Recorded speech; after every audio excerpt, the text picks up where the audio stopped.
അപ്പോൾ നമുക്ക് കുറച്ച് നെല്ലിപ്പുളി പൊട്ടിച്ചെടുക്കാം. സാരിയൊക്കെ ചുറ്റി കെട്ടിയിട്ട് അതിലേക്കാണ് പൊട്ടിച്ചിടുന്നത്.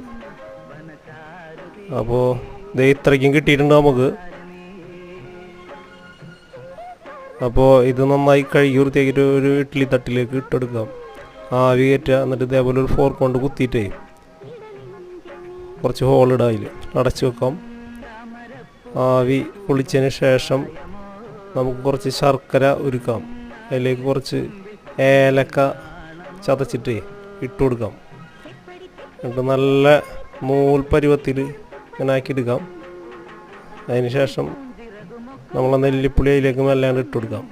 ഇട്ടെടുത്തതിന് ശേഷം നന്നായിട്ടൊന്ന് വരട്ടിയെടുക്കാം.